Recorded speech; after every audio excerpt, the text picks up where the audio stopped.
किसी भी आदमी के दिल में झांकें और आपको हमेशा हर एक में कम से कम एक स्याह धब्बा मिलेगा जिसे इस आदमी को छुपा कर रखना पड़ता है। इंसान अपने साथ सबसे ज्यादा बुरा जो कर सकता है वो है दूसरों के साथ नाइंसाफी और जुल्म करना। पैसा आपके लिए खाना खरीद सकता है लेकिन भूख नहीं, दुआ खरीद सकता है लेकिन सेहत नहीं, आप नौकर रख सकते हैं लेकिन वफादारी नहीं। बहुत से लोग अपनी गलती तस्लीम करके अपने आप को शर्मिंदगी से बचा सकते हैं। किले को बनाना इतना ही आसान है जितना कि इस किले में रहना। हमारा ज्यादातर वक्त मनफी ख्यालात को सोचने में गुजर जाता है जो कि हमारी ज़हनी सेहत के लिए बहुत नुकसानदेह है। किसी से नफरत करने में वक्त जाया ना करें क्योंकि जिंदगी बहुत मुख्तसर है। जंगल में रहने वाला आजाद परिंदा कभी भी पिंजरे में कैद होना नहीं चाहता। हजार अल्फाज से एक अमल बेहतर है। हम उन चीजों के बारे में सोचते रहते हैं जो अभी होना बाकी हैं। हम माजी में होने वाली चीजों के बारे में सोचते रहते हैं जो कि हमारी जिंदगी में परेशानियों का सबब बनती हैं।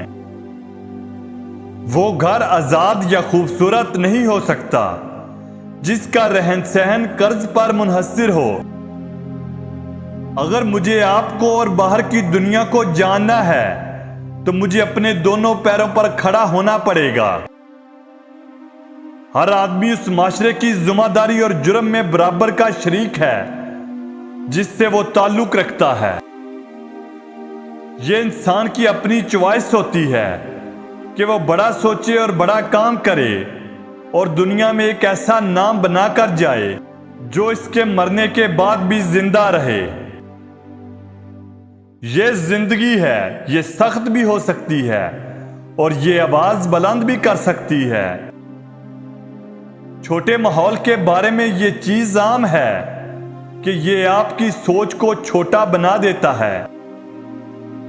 अगर आपको लगता है कि आप कभी गलत नहीं कर रहे तो आप जिंदगी से कुछ नहीं सीख रहे। जब इंसान को मंजिल का पता होता है कि इसने कहां पहुंचना है तो रास्ते में चलने में भी मजा आता है। शादी एक ऐसी चीज है जिसमें आपको अपना पूरा दिमाग देना पड़ता है। कोई भी काम नामुमकिन नहीं हो सकता जिसकी शुरुआत एक मजबूत इरादे के साथ की गई हो। दुनिया का सबसे मजबूत आदमी वो है जो तन्हा खड़ा होता है। मैंने जो कुछ भी लिखा है इसका इस चीज से गहरा ताल्लुक है जिससे मैं गुजरा हूं। निशाना हमेशा चांद पर लगाओ। अगर तुम्हारा निशाना चूक भी गया तो कम से कम सितारों तक तो पहुंच ही जाओगे। दोस्तों, अगर हमारी वीडियो अच्छी लगी हो तो हमारे चैनल को लाइक और सब्सक्राइब करना ना भूलें।